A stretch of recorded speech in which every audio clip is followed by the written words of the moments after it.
All right, y'all, let's get into it, man, because the internet has been running with this Brian McKnight situation for years, but most people only hear one side. Today, I'll break it down the full story, exactly how Brian laid it out. And trust me, it gets way deeper than the headlines than you've seen. So Brian starts by explaining that his two sons didn't go to college. They wanted music. And instead of shutting that down, Brian actually supported it. He said, "Come with me, learn the real grind." He took them on tour, put them on the stage, taught them how to do sound checks, how to handle lobby calls, how to actually do performances, not just studio kids. He literally gave them a platform where every night to showcase themselves. But when that came back home, everything changed. Brian said his house turned into a hangout spot. Nearly 20 people slept on his floor, weed everywhere, girlfriends moving in, friends showing up, walking past him without even speaking. Meanwhile, he's paying for everything: the house, the cars, the lifestyle, and the respect wasn't there. They were like living like rock stars without doing the work of actual artists. To try to help them out, help them become more independent, Brian got them their own apartment, fully paid, brand new. He told them, "Here's a year, get your life together, charge your friends rent, build your music." And this wasn't 1 year, he extended it to 2 years. They even had a record out, performed at the Roxy's. They were getting decent crowds, 50 people, then 75, and then 100, but to them it wasn't enough, so they quit. Now, here's where things get serious. Around 2015, Brian traveled internationally to get a detained because his son, who has the same name, had government debt from his children's mother going on welfare.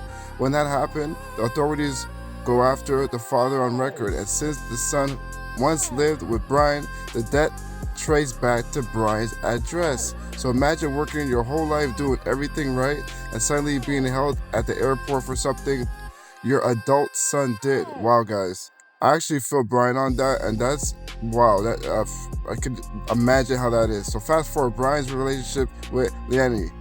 Before she even moved in, she was actually helping Brian and his older sons closer. She helped rebuild the bridge. They shared family moments together, and when Brian and Leanne eventually married, the boys were in the wedding, happy, toasting, celebrating, calling them a real family. Brian even has a video footage of it.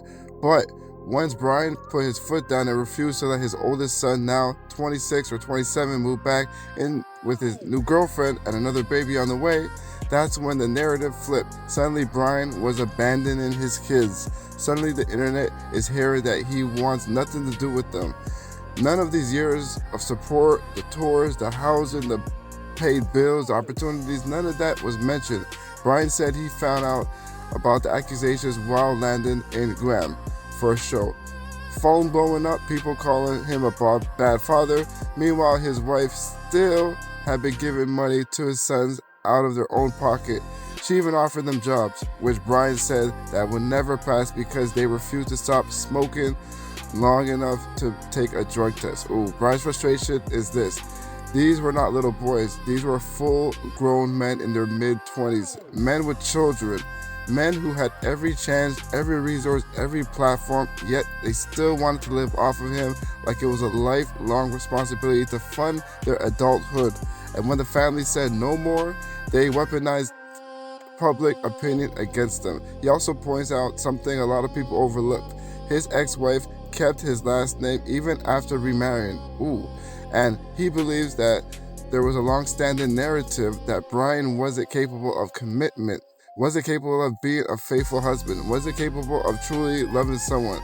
So when he actually changed his life and became that man, especially with someone else, people didn't want to accept it. So when you step back and look at the entire picture, what Brian is really trying to say is, I didn't abandon anybody. I stopped enabling growth adults who refuse to take responsibility and accountability for their lives. And honestly, whether people agree or disagree, the story